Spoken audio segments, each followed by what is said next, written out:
안녕하세요. 지금부터 정주행할 드라마는 오직 이성만이 존재하는 감정을 잃은 검사 황시목과 따뜻한 심성의 강력계 형사 한여진이 공조하여 서부지검에서 벌어지는 검찰 내부의 비리를 추적하는 드라마 비밀의 숲입니다.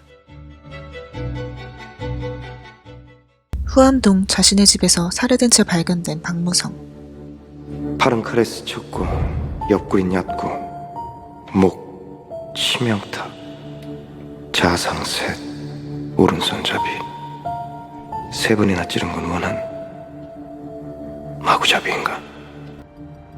박무성은 검사들의 스폰서였습니다. 돈과 성을 상납받은 검사들에게 부도를 막아주지 않으면 다 폭로해버리겠다고 협박해왔던 거죠. 집으로 오십시오. 네, 따로 드릴 말씀이 있습니다. 서부지검 검사 황시목은 박무성의 비리 폭로를 듣기 위해 집으로 찾아갔던 것입니다. 사건 현장을 둘러보던 시목은 방금 전 TV AS 기사가 다녀갔다는 것을 눈치채죠. 용의자는 AS 기사 강진섭. 황시목은 한여진 경위와 추격전을 벌인 끝에 용의자를 검거합니다. 직무집행법 3조 1항 공무집행 방해로 긴급 체포합니다. 수갑을 찬 채 끌려가는 강진섭. 한편 차장검사실에서 수상한 대화를 주고받는 둘. 박무성이 죽었어. 축하드립니다, 차장님. 사체 제일 처음 발견한 거 범인 검거한 거 다 황시목이야. 때마침 안 죽었으면 황 검사 손에 기소되는 건 범인이 아니라 우리였어. 박 사장이 황프로한테 다 불고 죽었으면 어떡하죠? 죽은 자는 말이 없지. 제일 중요한 핵심 요건은 사라졌고 지 아무리 황시목이라도 당사자 없인 배팅 못해. 강진섭은 절도는 인정하지만 살해 혐의는 부인하죠. 아니에요. 내가 갔을 때 벌써 죽어 있었어요.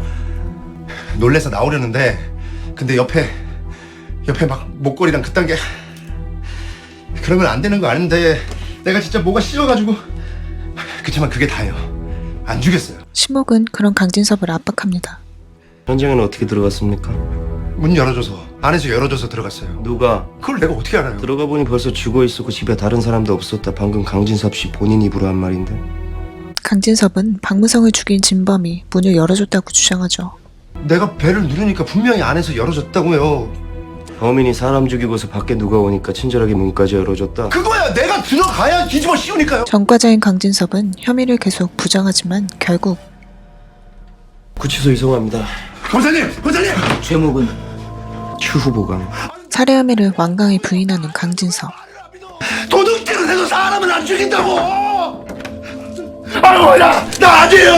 나 아니라고요! 아니야! 검사님, 나 아니라고요! 강진섭의 살해 혐의를 입증할 증거를 찾던 중 살인 현장을 마주보던 택시의 블랙박스를 찾아낸 황 검사. 블랙박스에는 강진섭이 집으로 들어가기 전 살아있던 박무성의 모습이 찍혀 있었습니다. 강진섭의 주장이 거짓이라는 게 증명되는 부분이죠. 용의자가 범인 맞네요.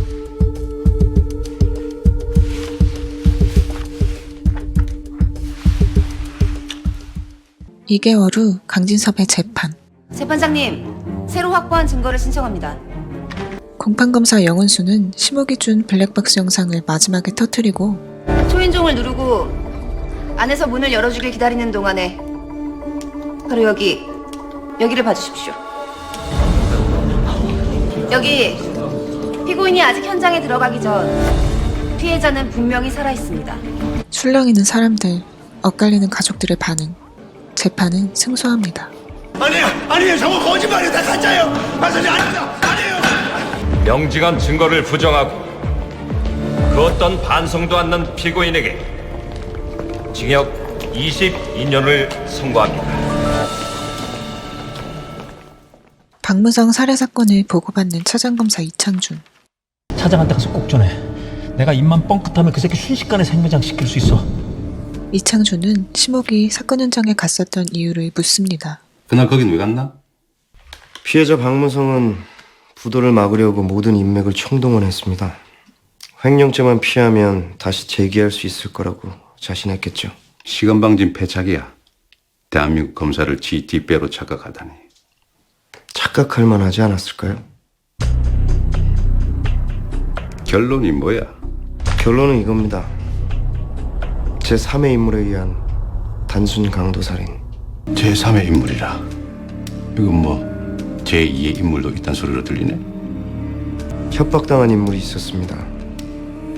뿌린대로 거두는데 실패한 박무성이 접대와 뇌물, 모든 상납의 증거를 폭로하겠다고 협박한 인물. 그 제2의 인물을 함께 무너뜨리자고 박 사장이랑 손잡았어. 부패한 동료들 싹 다 몰아내려고 독야 청청하시다는 우리 황 검사님께서. 썩은 데는 도려낼 수 있죠. 그렇지만 아무리 도려내도 그 자리가 또다시 썩어가는 걸 전 8년을 매일같이 목도해왔습니다. 대한민국 어디에도 왼손에 쥔 칼로 제 오른팔을 자를 집단은 없으니까요.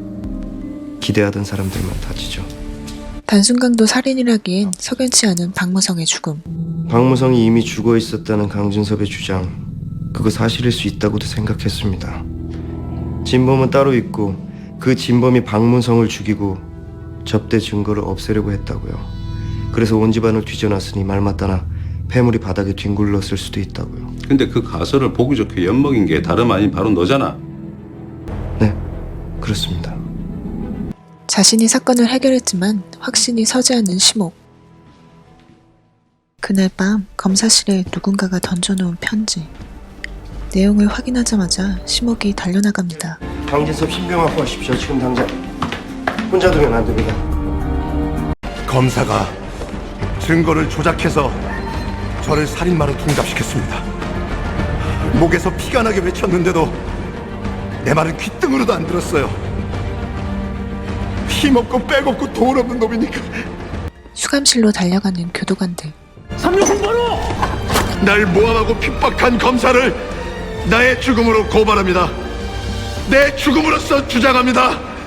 난